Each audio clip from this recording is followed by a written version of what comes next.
I'm 23 years old and S 25 years old. Firstly, I must clarify that uno support us 2 and ADHD and have several comorbidities, TAE, OCD, SPD, GAD and MDD, all professionally diagnosed.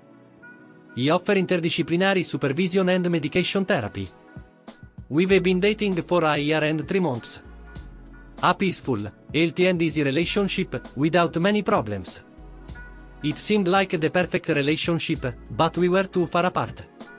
We barely talk to each other during the week, we see each other on the weekends. He works a 6-1 schedule and I work from home and have a flexible schedule.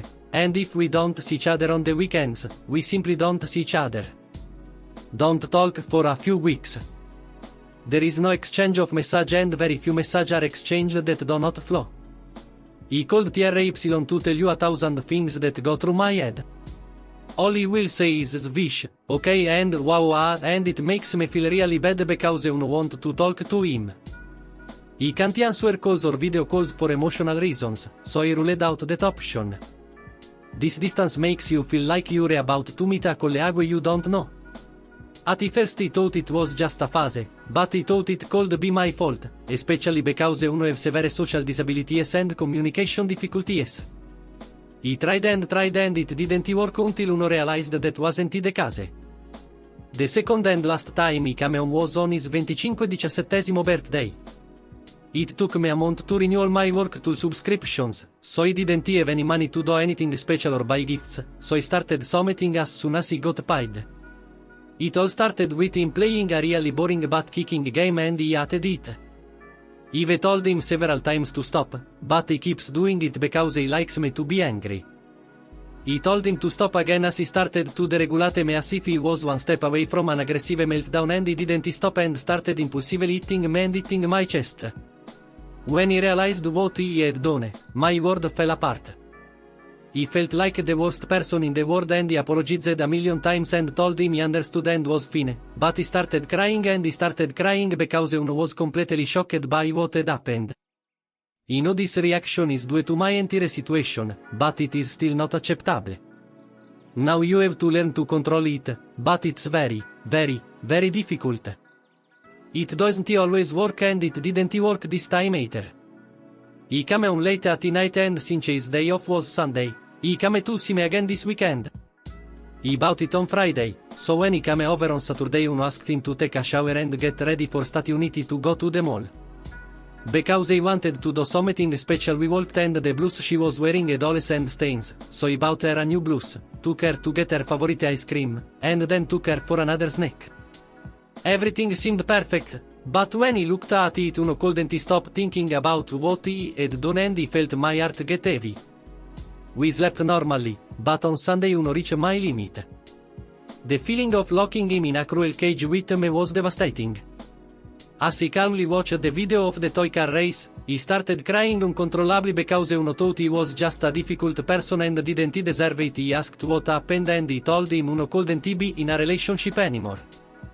He ended up telling him that because of my situation, he always felt like Uno would hurt him or accidentally harm him. Once he said he deserved to be happy with a person who didn't need so much support for so many things, with a person who wouldn't have aggressive crises, who wouldn't have sensory crises, who didn't need care and supervision all the time, and he said that Uno was hurting him. He was trying to push him away because Uno needed to sabotage something to feel bad, the way Uno thought Uno deserved to feel. And it might even be true. He decided to leave home when he said Uno needed time alone to get back on track, and he did so without looking back. He knew Uno would regret the second he walked out the gate, but he can't help but think this was the only thing Uno could do to ensure Uno would never be able to hurt him again. He know that a punch is a very exaggerated and inappropriate measure to deal with a situation, and he know that he really loves me, but when he think about the circumstance Uno am in, and the fact that my treatment has been very turbulent, the only thing that comes to mind is that it would be selfish of me to keep him in a relationship without me being well enough to sustain the relationship. I am Uno foolish to break up with this person because I am afraid he'll continue to hurt them. Heitor, H, 24, is my best friend. We've known each other since high school, we have similar tastes and we've been going to his house with other friends for years.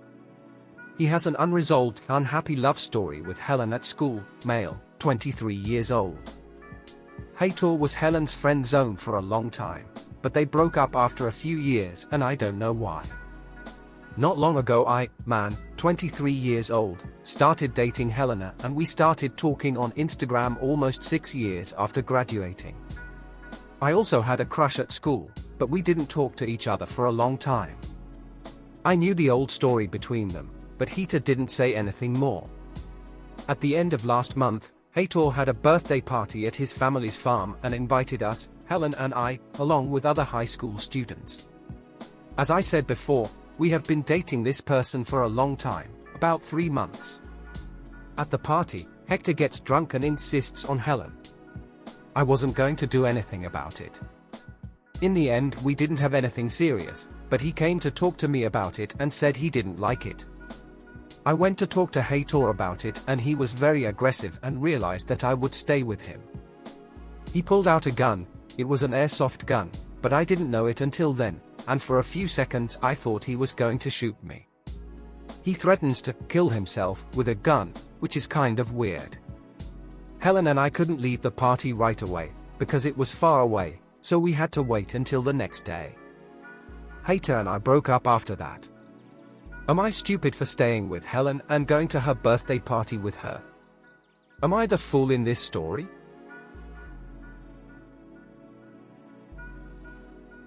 To put it into context, in 2018 I, 10 years old, now 15 years old, had a close friend, let's call him Henrik, also 10 years old, now 15 years old. He and I play together at school, we work at home all the time, we always go to each other's houses and we always like the same things, FNAF, Undertale, Steven Universe, etc. And he's one of the few people I can truly call a friend. He is always there when I need him, in good and bad times. I went through very difficult times in 2018-2019. Yeah. My mother left me here in Brazil to live with my stepfather in another country, and my father, who lives with me, is trying to survive after his company almost went bankrupt due to my mother's divorce. And all of this left me bitter, always angry at everything, destructive, etc. Temperaments that a friend shouldn't have. While Enrique was a loving person, pure of heart, he showed feelings, empathy, simply everything I aspire to be nowadays, and unfortunately he was bullied a lot for these characteristics. And at the time I liked one of the boys who made fun of him, to this day I don't know why, and in 2019 we started having a flirt. To summarize, I followed this boy's bandwagon and started to move away from Enrique. Towards the end of 2019 we were recovering, and during the holidays we went to take a test at school, and that was the last time I spoke to him until 2022. We went to the same school in 2020-2021, but because of the pandemic and EAD we didn't even see each other. When I went back to in-person classes in 2022, I changed schools, and towards the end of the year I had to get my academic record at this old school, which Enrique still studied in the afternoon. I arrived there with my stepmother after the afternoon class entry time, but somehow, I managed to meet him arriving late. We got together, looked, and that was it, but when I got home we talked. Via DM, we talked about how life was, and I apologized for what I did, especially because I bitterly regret that time in my life and there isn't a day that I miss his friendship, and he told me he forgave me, and the conversation continued. But after that day, we didn't talk anymore. We even tried to schedule a day to go out to the mall in my city, but it didn't happen. And for some time now I've been thinking a lot about the possibility of talking to him again. I know he's changed a lot and maybe talking to him now could ruin my good memories of him or vice versa. I thought about him too. Will he feel uncomfortable because of the mess I made earlier? We still follow each other on Instagram and have a friendly vibe, but I don't know if that's a good way to deal with it. I know you want your boyfriend back more than anything, but I understand that this can be bad. It's him and he needs help. Opinion: am I stupid for wanting to talk to that person again? I can try.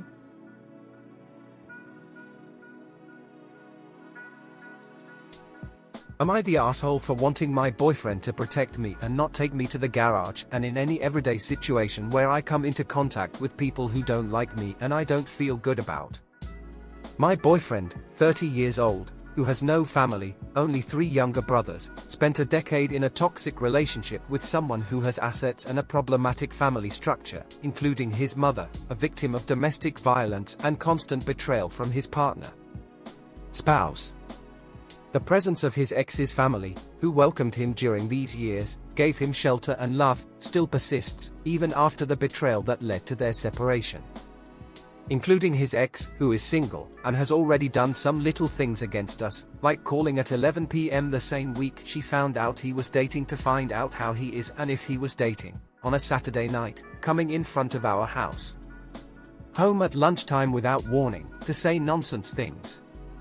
He maintains what is considered family contact with these people. He leaves his teenage brothers there, the only ones left from his family, and with her teenage brother who he brings to sleep in our house, a 1-bedroom loft, and look at all my privacy. He makes us leave our air-conditioned room to sleep in the living room in the heat, so that her brother sleeps in our place with his brothers in our room. I find it absurd to have to carry my heavy double mattress into the living room. Dealing with the presence of my boyfriend's ex's family has been challenging. They are always picking on each other. Despite never having met me, only her teenage brother, these people already express aversion for no apparent reason, making it difficult to maintain harmony in the relationship, especially when my boyfriend makes me, for example, enter the garage of their house and stay in the car waiting for him. Pick up or take his teenage brothers. I don't want to see his ex pass, or anyone else. It hurts me. He still has the key to his ex's house today.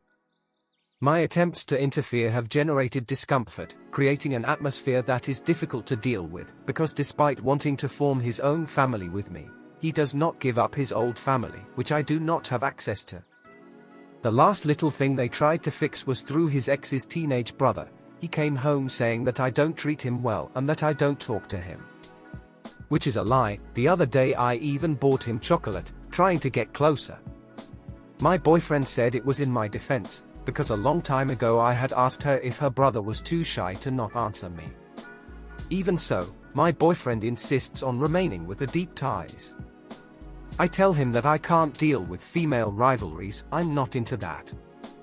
He tells me what female rivalry I will find anywhere, everywhere. Is this a red flag? Note, I'm 31 years old and I don't mind him being cordial with his ex's family. I'm cordial with my ex's families who also welcomed me and were loving to me, but without the same intimacy as before. For me, limits are important, as they do not support my relationship and have shown that they want to harm it in every way. Unfortunately, all he says is that I'm not understanding enough.